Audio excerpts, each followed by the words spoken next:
hablaba del consumo de drogas, ¿cierto? Sí. Estábamos hablando de la residencia. ¿Eso quiere decir que en las residencias hay consumo de drogas? ¿Cómo pueden mejorar eso? No, lo que ocurre es que hay niños que por su problema de consumo de droga, ¿verdad? Sí. El juez o la jueza decide que una forma de protegerlo es que vaya a una residencia. Y cuando los niños tienen un compromiso de consumo de drogas muy largo en el tiempo y muy grande, ¿verdad? La reacción después de que tú dejas de consumir es una reacción súper difícil, ¿cierto? Eso, el síndrome se llama de deprivación.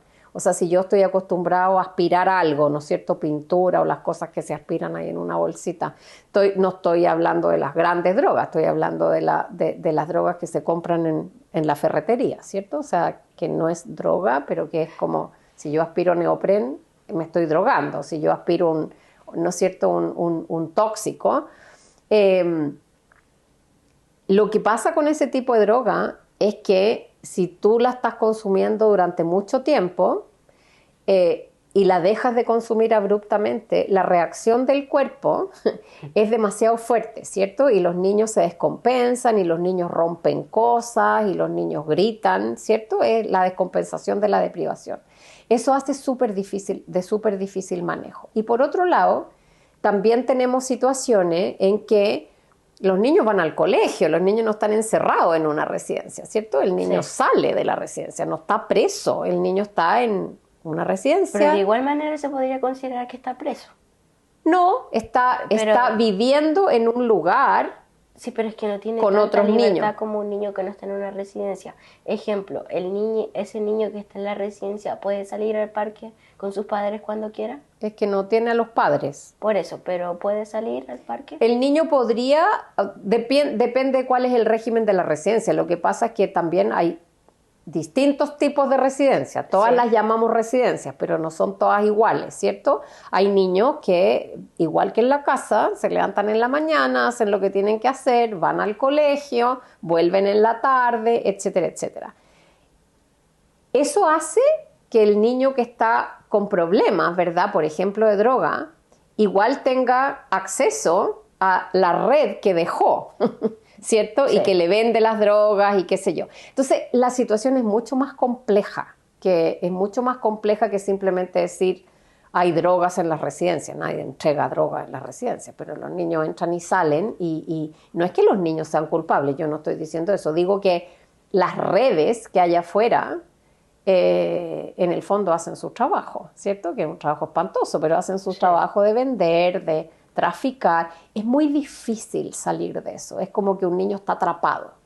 Entonces también es difícil apoyar a un niño atrapado, ¿cierto? Porque le tira estar por lo que conversábamos antes, ¿cierto? Ese es mi grupo de amigos, me quieren, no es una forma rara de querer, pero me siento aceptado en ese lugar, etc. Entonces es súper difícil salir de ahí.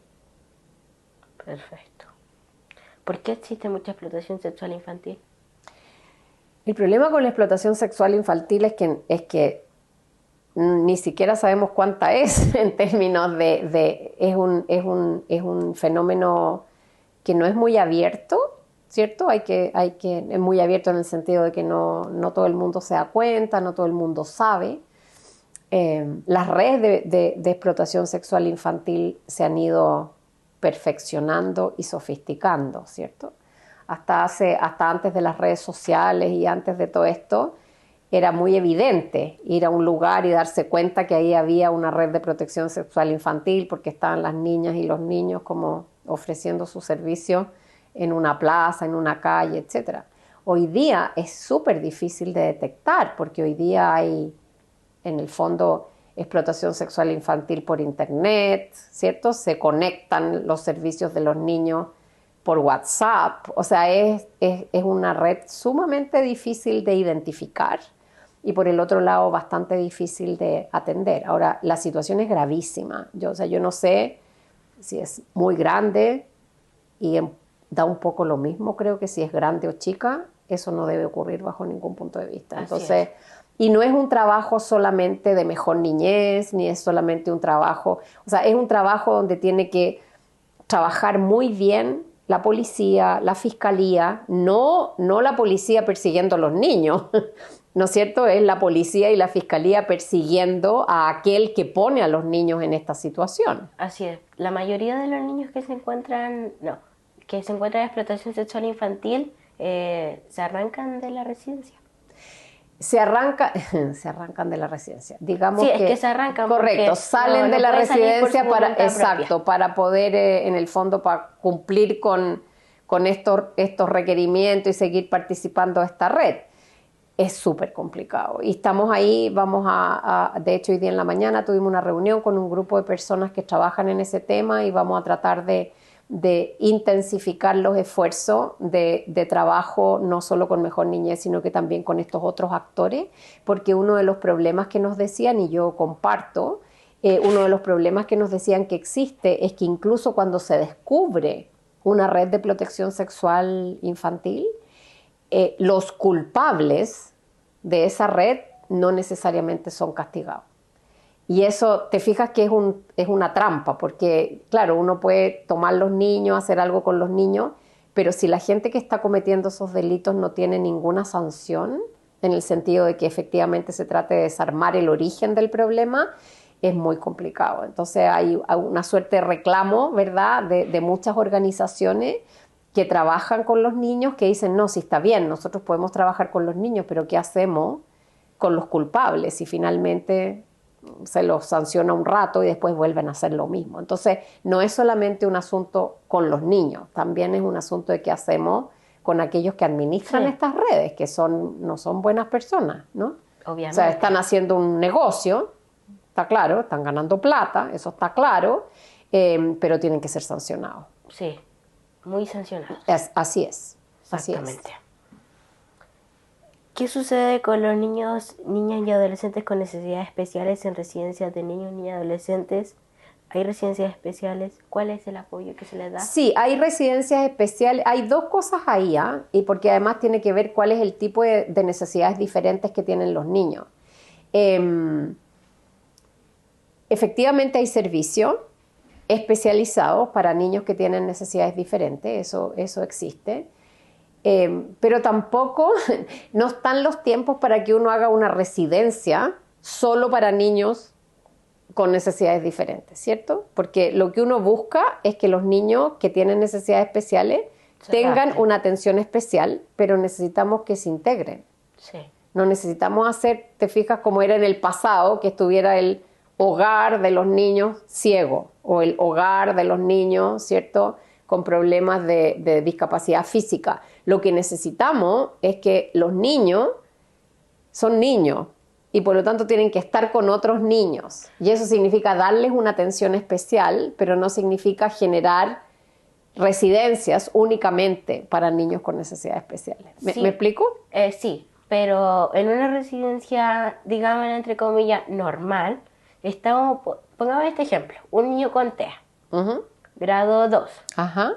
Y hay un niño más grande que abusa de él. Puede ser sexualmente, físicamente, en general. ¿Me entiendes lo que Sí, trato de decir? totalmente. Por eso que en esa residencia que tú dices, tiene que haber personal, a la gente que vive ahí con los niños, ¿cierto? Tiene que haber personal debidamente entrenado para poder trabajar en esa dificultad. El niño TEA tiene una condición. Así es. Y ya, tiene una condición como otro niño tiene otra condición. El punto es cómo esa condición de ese niño es tomada debidamente en cuenta para apoyarlo y cómo se trabaja con el resto de los niños para que eso sea integración y no sea el niño TEA por allá y los otros niños por acá, ¿cierto? Que es lo que uno hace en su familia. Sí. Si yo tengo 3 niños y uno de ellos tiene TEA, yo no separo a mi hijo TEA y lo pongo por acá junto con los otros 2. Trato de que el ambiente facilite esa diferenciación. Así es. ¿Cuál es el apoyo de reinserción que se les brinda a los jóvenes privados de libertad? Tú sabes que se está haciendo, en este minuto está la transformación, ¿verdad?, de la parte de justicia penal juvenil en esta nueva institución de reinserción. Estamos hablando de un grupo de niños que por su edad y por las condiciones son niños que tienen una sanción penal. O sea, no son niños, ¿verdad?, que estén bajo protección solamente, sino que son niños que los tribunales les han impuesto una sanción. Así es. Buena parte de esas sanciones son en medio libre y el problema que tenemos es que no necesariamente en el medio libre están los apoyos suficientes para que esos niños no vuelvan, para que esos niños cumplan su periodo de sanción, pero al mismo tiempo no vuelvan a reincidir. Entonces se están ajustando los programas y tenemos una situación que son niños que, teniendo una sanción, al mismo tiempo necesitan protección, ¿verdad? Y no solamente la sanción.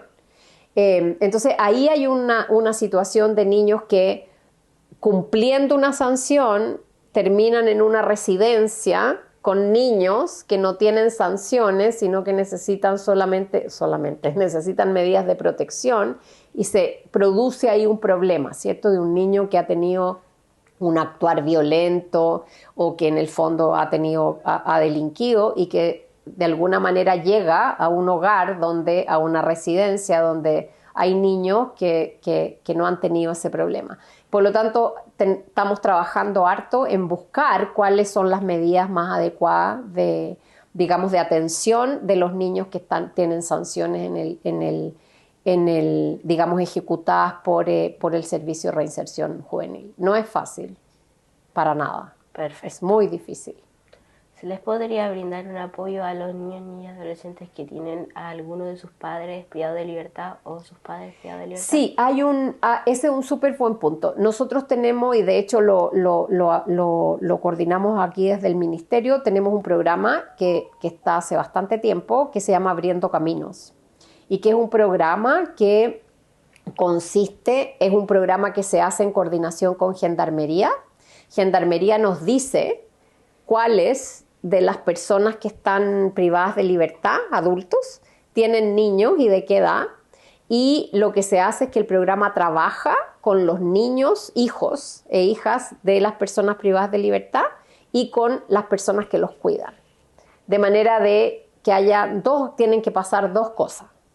Una, tiene que pasar que el niño siga siendo cuidado, apoyado, etcétera, mejor de lo que estaba probablemente. Por lo tanto, hay un apoyo que se le da a las familias, tanto económico como de atención social, etcétera, etcétera, de seguimiento especial a los niños.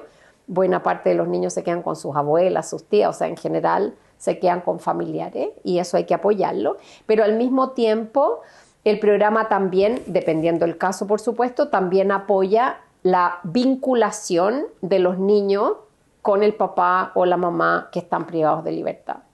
Ponte en la situación de que tú estás en tu casa, ¿cierto? Yeah. Estás haciendo tu vida cotidiana, Sí. Tienes a tu papá y tu mamá, tú los quieres, porque uno siempre quiere a su papá y su mamá, y de repente viene un allanamiento y se llevan a tu mamá, porque estaba, no sé, traficando droga, tú no sabías, se llevan a tu mamá y tú te quedas ahí. Y la mamá se fue presa. Y vivías con tu mamá, con tu abuelita, y se fue presa. Esa situación es una situación horrible, ¿cierto? Porque en el fondo te quitan tu soporte.